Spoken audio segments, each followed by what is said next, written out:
Last week I told you all about snake oil and concept. If you haven't seen that video, you totally should. But not till after you finish watching this one.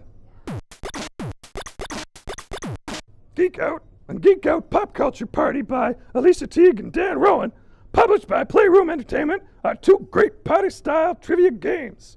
They use the exact same rules but tackle different subject matter. Pop culture parties categories are movies, songs, books, TV, and mainstream stuff, while original Geek Out is, well, perhaps obviously, more geeky, sci-fi, comic books, fantasy, and that sort of thing. So on your turn, you roll a die, gives you your category, and you get a challenge from the card. So name 4 Batman villains, or name 5 Romeo and Juliet characters, that sort of thing. But before you try, other players get to outbid you. So, you know, if you happen to hang out with Kevin Smith a lot, he's going to say 20 Batman villains. If you have friends who are English teachers, they're going to say 10 Romeo and Juliet characters. Anyway, the person with the highest bid, they get to try the challenge. If they succeed, that's a point. If they fail, that's -2 points. 5 points and you win the game. Yeah! Scott, the librarian down at Snakes and Loggers, he once bid 125 robots. Nerd! Telestrations from USAopoly is another great party game for 5 to 8 players. Or 12 if you have the party box. Woo! Party! It's Pictionary meets Broken Telephone. Eat, Poop, You Cat and Cranium Scribblers use similar concept, but Telestrations' implementation is by far the best.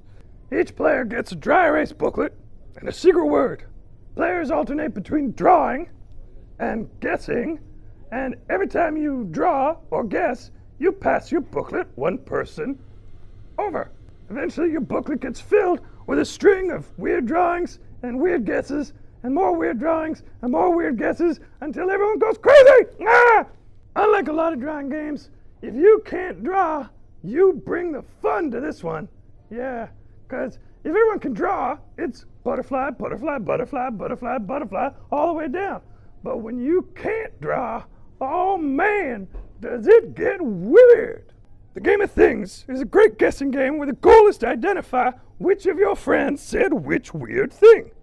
A category is posed, like things you shouldn't keep in your back pocket, or things puppets want for Christmas.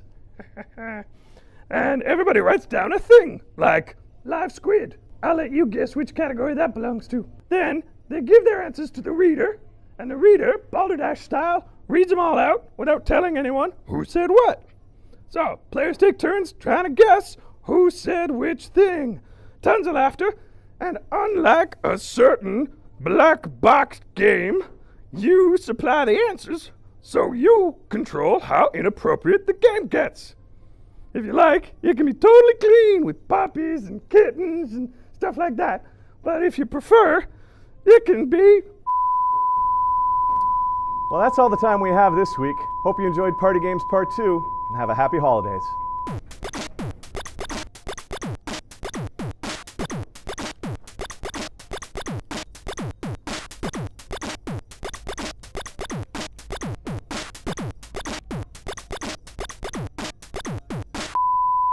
Inappropriate.